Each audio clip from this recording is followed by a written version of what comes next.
मैं तो लॉयर नहीं हूँ, लेकिन बार बार हम एक्टिविस्ट लोग जिस तरह से पुलिस रिफॉर्म या पुलिस की अकाउंटेबिलिटी की बात करते हैं, तो कम से कम इस केस में हमें वो बहस भी बात करनी पड़ेगी या वो चर्चा भी करनी पड़ेगी। जस्टिस सिद्धार्थ मर्दुल और जस्टिस बंबानी की बेंच ने पहले बेल दिया नताशा नरवाल, देवांगना कलीटा और आसिफ को। उसके बाद फिर उनके पास जब उमर की बेल आई तो उन्होंने सबसे पहला सवाल पहली हियरिंग में किया कि इनकलाब जिंदाबाद का नारा क्यों लगाया। बहरहाल उन्होंने 6 महीने लोगों की बेल हियरिंग सुनी और उसके बाद ऑर्डर रिज़र्व किया। तकरीबन 1 साल ऑर्डर रिज़र्व रहा और जस्टिस सिद्धार्थ मर्दुल जो हैं वो मणिपुर के चीफ जस्टिस बन गए। कोई बातचीत नहीं कि 1 साल आप ऑर्डर रिज़र्व करके बैठे रहे। जस्टिस केत आए, उन्होंने सुनवाई करी इस पूरे यूएपीए में जो लोग जेल में हैं उनकी, और उसके बाद वो मध्य प्रदेश में ट्रांसफ़र हो गए और वहाँ पर उनसे किसी ने ये सवाल, मुझसे ख़ुद ये बात खालिद सैफ़ी ने कही कि यार मुझे कैसे इंसाफ मिलेगा कि जो जज 1.5 साल तक हियरिंग कर 1 साल तक हियरिंग कर रहा है और 1 साल से 1.5 साल के बीच में ऑर्डर रिज़र्व करके रखता है, और जब वो भोपाल जाता है तो उससे कोई जर्नलिस्ट सवाल करता है कि आपने खालिद सैफ़ी और इनका केस सुना था, तो वो कहते हैं मुझे याद नहीं आ रहा कि मैंने सुना था कि नहीं सुना था। अब ऐसे में हम क्या उम्मीद करें। और जहाँ तक पॉलिटिक्स की बात है या पूरे दिल्ली रॉयट के दिल्ली पुलिस के इन्वेस्टिगेशन की बात है, तो जो FIR 59 की जो चार्जशीट है, मैं भी इंट्रोगेट हुआ हूँ उसमें, को एक्यूज़ हूँ। तो बहरहाल तो उस चार्जशीट में एक जगह मेंशन होता है कि हमने कपिल मिश्रा को बुलाया और उनसे पूछताछ करी। तो कपिल मिश्रा से हमने पूछा कि क्या आप जाफराबाद मेट्रो स्टेशन में गए थे और आपने वहाँ पर लोगों को एड्रेस किया था। कपिल मिश्रा ने कहा हमने एड्रेस नहीं किया था, हमने कोई भी बात नहीं करी थी। जो आपने देखा और सुना होगा कि वो कह रहे थे कि जब ट्रंप यहाँ से चला जाएगा तो हम छोड़ेंगे नहीं। तो उन्होंने ये कहा कि जो है हमने कोई ऐसी बात नहीं करी और हमने कपिल मिश्रा को जाने दिया। अब पॉलिटिक्स इन पूरे 5 सालों में ये है कि इस दिल्ली की तहज़ीब और ज़बान, कल्चर और लैंग्वेज और कानून, इसको ठीक करने की ज़िम्मेदारी नई भाजपा सरकार ने कपिल मिश्रा को दी है। तो आने वाले दिन हमारे लिए इंसाफ की लड़ाई में कितने सख्त होंगे ये हमें अंदाज़ा होना चाहिए। बहरहाल दिल जो है वो नाउम्मीद नहीं है, नाकाम है, और हम ये उम्मीद करते हैं कि आज की इस मीटिंग की शुरुआत जब जॉन दयाल साहब ने ये कहा था कि सज्जन कुमार को 41 ईयर्स के बाद जेल भेजा गया लाइफ टर्म में और सरदारों को 41 साल के बाद इंसाफ मिला है, तो हम भी ये मान के चल रहे हैं कि ये लंबी है गम की शाम, लेकिन इंसाफ ज़रूर मिलेगा। जिस भीड़ के बारे में ये बात हुई कि एक भीड़ आई हमारे दोस्तों ने जिन्होंने अपने रिश्तेदारों को खोया या ख़ुद ये झेला, तो कह रहे हैं कि एक भीड़ आई, उस भीड़ को हम पहचानते नहीं हैं, लेकिन इस पूरे दंगे में एक वो सिस्टम भी था जिसके सामने हम लोग लड़ रहे थे। मुझे याद है कि जब 24 तारीख को जब दंगे शुरू हुए तो मेरे तमाम दोस्त जो इस हॉल में भी मौजूद हैं, हम लोग जाफराबाद पुलिस स्टेशन और जाफराबाद के इलाकों में गए और ये कोशिश शुरू में ये थी कि किसी तरीके से बीच बचाव करके और वायलेंस को रोकने की कोशिश करी जाए, लेकिन वहाँ पर वायलेंस नहीं रुका। फिर ये मालूम चला कि कुछ लोग जो है वो वहाँ पर वायलेंस होने के चांस हैं, भीड़ काफ़ी इकट्ठी हो गई है खुरेजी के इलाके में। तो खालिद सैफ़ी और अपूर्वानंद 24 तारीख की शाम में वो हम लोग कहीं और पर आए और ये दोनों लोग खुरेजी की भीड़ को मैनेज करने गए और वहाँ में जो रोड पे जाम था, बाकी चीज़ें थी, वो खुलवाई और खालिद सैफ़ी अगले दिन अरेस्ट हो गए, जो अभी 5 साल से जेल में यूएपीए के कानून पे है।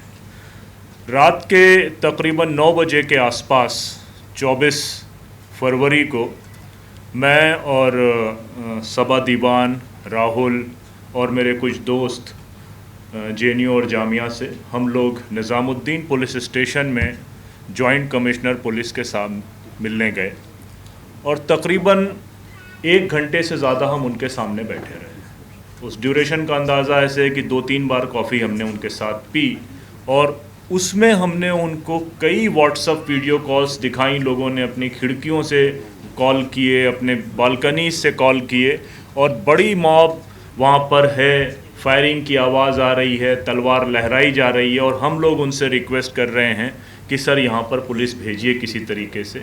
लेकिन 1 घंटे के बाद ये अंदाज़ा हुआ कि अब वो हमारे साथ सिर्फ़ और सिर्फ टाइम पास कर रहे हैं। पुलिस कमिश्नर साहब ने मिलने से अपना उसी दिन शायद ट्रम्प का आना था शाम के 7 बजे के आसपास, और हम ये 9 बजे के आसपास मिले थे। तो जॉइंट कमिश्नर पुलिस हमारे साथ मिले। फिर उन्होंने कहा कि हम डीसीपी ईस्ट बहुत बिज़ी हैं, तो डीसीपी साउथ का नंबर आपको देते हैं, आप उनके साथ कोऑर्डिनेट कर लीजिएगा। मैंने कम से कम नहीं तो 25 कंप्लेंट उनको भेजी होंगी कि यहाँ पुलिस की ज़रूरत है, लेकिन कहीं पर कोई एक्शन नहीं हुआ।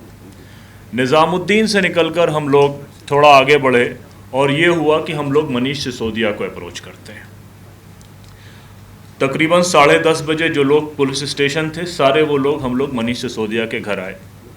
हमने मनीष सिसोदिया के घर में बोला कि मैं हूँ, नदीम मेरा नाम है और मैं एक्टिव। बोले नहीं, हम जानते हैं, सभा को भी जानते हैं, राहुल को भी जानते हैं। हम लोग उनसे मिले तो हमने उनसे ये रिक्वेस्ट करी कि पुलिस कुछ नहीं कर रही, आप लोग कुछ करिए।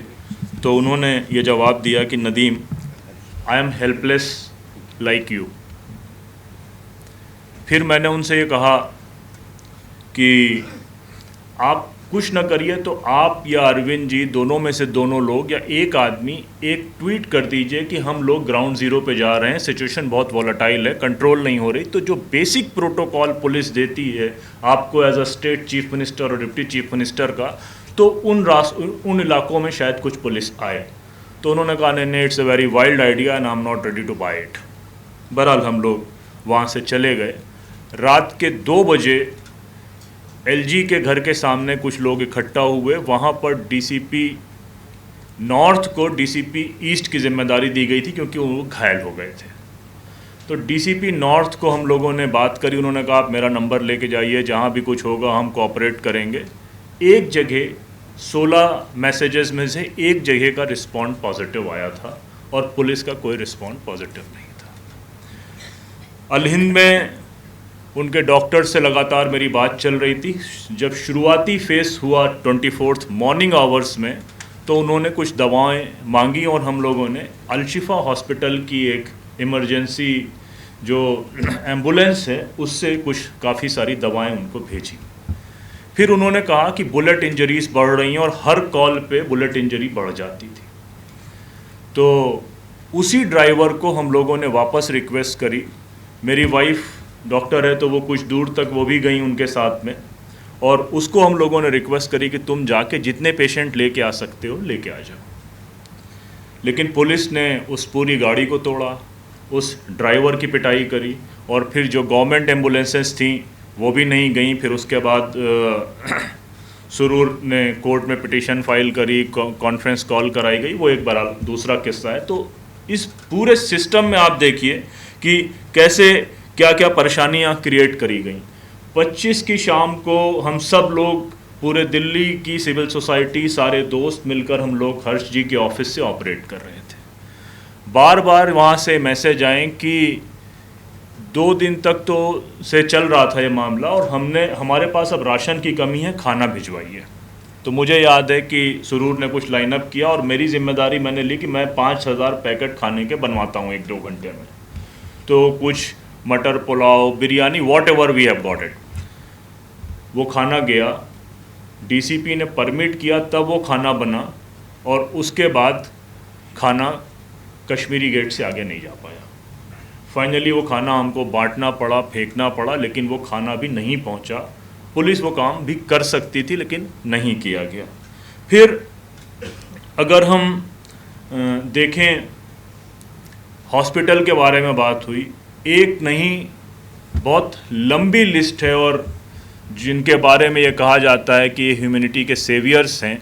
गुरु तेग बहादुर हॉस्पिटल सबसे नियरेस्ट हॉस्पिटल था, और उसमें बहुत ढेर सारे केसेस हमारे पास हैं जिनमें ओपन डिस्क्रिमिनेशन हुआ है मुस्लिम कम्युनिटी के पेशेंट्स के साथ में। और दिल्ली दंगा, जैसा कि हमको मालूम है कि हम जब दंगा कहते हैं तो दंगा कहने से थोड़ा हम हिचकते हैं, क्योंकि दंगों में फायर होती है, आग लगाई जाते हैं, लेकिन ये पहला ऐसा दंगा था जहां सबसे ज़्यादा बुलेट का इस्तेमाल हुआ था। कोई भी टेस्टिमनीज देखें, किसी भी विटनेस से आप बात करेंगे वो बुलेट्स की बात करेगा।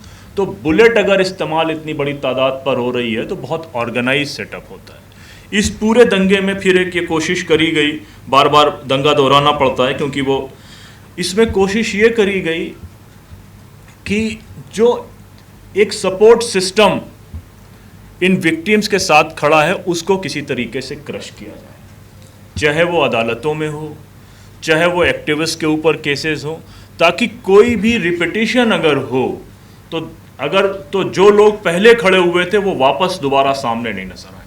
अब आप अंदाज़ा ये लगाएं कि जीटीबी हॉस्पिटल में जब ट्रीटमेंट सही नहीं हुआ तो हम लोगों ने 2 वॉलंटियर हॉस्पिटल में लगाए, बाहर भी और अंदर भी, और अलशिफा हॉस्पिटल की एक वैन परमानेंट वहाँ लगाई कि अगर किसी के साथ ज़्यादा डिस्क्रिमिनेशन हो रहा है, और मेजॉरिटी ऑफ द पेशेंट्स वो थे जिनको बुलेट इंजरी थी, और डिलेड जो था वो ऑपरेशंस में डिले था, बुलेट रिमूव नहीं कर रहे थे, तो बहरहाल काफ़ी सारे पेशेंट्स हम लोग अलशिफा लेकर आए। जब दिल्ली 59 का चार्जशीट का आई, और चार्जशीट के पहले जब इन्वेस्टिगेशन शुरू हुई तो अलशिफा हॉस्पिटल तक को नोटिस भेजा गया कि आपने पेशेंट क्यों मंगाया। तो अगली बार ताकि अगर जो है वो अलशिफा हॉस्पिटल जो है वो आए और इसके बारे में बात करे, या कोई दूसरा हॉस्पिटल अगर केस लेना चाहे या कोई भी सपोर्ट करना चाहे, तो सारे वो लोग जो विक्टिम्स के साथ खड़े थे, कोई सेटअप बनाने की कोशिश कर रहे थे, इसमें ज़्यादातर मामला उन लोगों के साथ किया गया ताकि कोई सिस्टम नहीं बन पाए। अब दूसरा एक इस पूरे मामले में केसेस जिस तरह से बिल्ड हुए, इनिशियल डेज में जो लोग वहाँ पर काम कर रहे थे, हम आज अगर देखें तो तकरीबन 18 साल आज पूरे होते हैं गुजरात दंगे के, और आज हम 5 साल पूरे कर रहे हैं दिल्ली दंगे के। दोनों में एक फ़र्क है, दोनों की पॉलिटिक्स से भी फ़र्क है, जो पॉलिटिकल सेटअप लोग जानते हैं समझते हैं वो इस पे बात करेंगे कि गुजरात दंगों में माया कोडनानी कुछ दिनों के लिए जेल गई, बाबू बजरंगी कुछ दिनों के लिए जेल गए, लेकिन इस केस में दिल्ली दंगों में कोई भी जेल नहीं गया, और उसमें काफ़ी गलती हमारे उन कम्युनिटी के सो कॉल्ड लॉयर्स की थी या वो जस्टिस के चैम्पियन की थी, जो हर रोज़ सुबह शाम सोशल मीडिया में अपने इंटरव्यूज़ देते रहते हैं। किसी एक भी प्रोसिक्यूशन के केस में उन्होंने सही से मेहनत नहीं करी, और इंटरव्यूज़ कंटिन्यू देते रहे, लेकिन जो एफआईआर्स होनी चाहिए कोर्ट के ज़रिए वो एफआईआर्स नहीं हुई। तो नतीजा ये हुआ कि कोई भी केस आपको उस तरह का नहीं मिलेगा जिसमें किसी के आंख में गोली लग गई तो उसमें कुछ सज़ा हुई हो, जिसके किसी का हाथ कट गया हो उसमें कोई सज़ा हो, या किसी की जान चली गई। वो डेलिबरेटली एप्लीकेशंस को रोक के बैठा गया, जिससे हमें ये लगता है कि अगर वो लॉयर्स अगर कुछ संजीदगी से काम करते और वो अगर अपना इंटरव्यूज़ की जगह कोर्ट रूम को जाते तो शायद कुछ नतीजे बेहतर आते। बहरहाल एक ये मसला है। उसके साथ साथ जो दूसरा बड़ा प्रॉब्लम है, हम अक्सर दिल्ली के यूएपीए राइट्स के दोस्तों के बारे में बात करते हैं, और मुझे लगता है कि 80% वो लोग मेरे दोस्तों में से हैं। उमर हैं, खालिद सैफ़ी हैं, या अतहर हैं, गुलफिशा हैं, या जो लोग छूट गए, या सलीम खान, सलीम मुन्ना, दूसरे लोग जो इस केस में हैं, शादाब है। लेकिन एक बड़ी तादाद ऐसी है जिनके ऊपर मल्टीपल केसेस लगे हुए हैं। सत्तार के ऊपर 21 केसेस हैं, शहनवाज के ऊपर 16 केसेस हैं, शाहरुख के ऊपर, एक दूसरा शाहरुख है उसके ऊपर 9 केसेस हैं, तनवीर के ऊपर 20 केसेस हैं, और दिलशाद एक लड़का है, एक लंबी तादाद है, मैं रैंडम नाम ले रहा हूँ, उनके ऊपर 21 केस हैं। जो जुडिशल कस्टडी में है वो तो फिर भी ठीक है, जो बाहर हैं उनकी ज़िंदगी ठहर गई है। हर रोज़ उनके केसेस की हियरिंग है, हर रोज़ उनके केसेस की हियरिंग है, तो वो कोई दूसरा काम करने के लायक बचे ही नहीं हैं। कोई भी उनके केसेस की रोज़ हियरिंग है, रोज़ हियरिंग है, रोज़ हियरिंग है। तो अब वकील भी थक गए हैं, विक्टिम भी थक गए हैं, लेकिन हमारे लिए तो विक्टिम ही हैं बहरहाल, और इन केसेस में कोई प्रोग्रेस नहीं है। जहाँ तक यूएपीए के केसेस की बात करें, हम सबको मालूम है कि उमर मीरान एक एक्सेप्शन है जिनके ऊपर सिर्फ पहला एक जामिया का केस था, उनको शुरू में बेल मिल गई थी, फिर उन पे सीधे यूएपीए का केस लगाया गया। पहला केस उनका एक ही केस 59 का है। बाकी सारे जितने लोग यूएपीए में जेल में हैं उनके ऊपर मल्टीपल केसेस थे और यूएपीए बाद में चेंज हुआ, 59 यूएपीए में कन्वर्ट हुई। उन सारे केसेस में सारे लोगों को 1 साल के अंदर बेल मिल गई। तो ये बात खुद दिल्ली पुलिस को बहुत अच्छी तरीके से पता थी कि इन सारे लोगों को जेल मिल जाए, ये सारे केसेस में बेल मिल जाएगी, इसलिए वो यूएपीए डाला गया।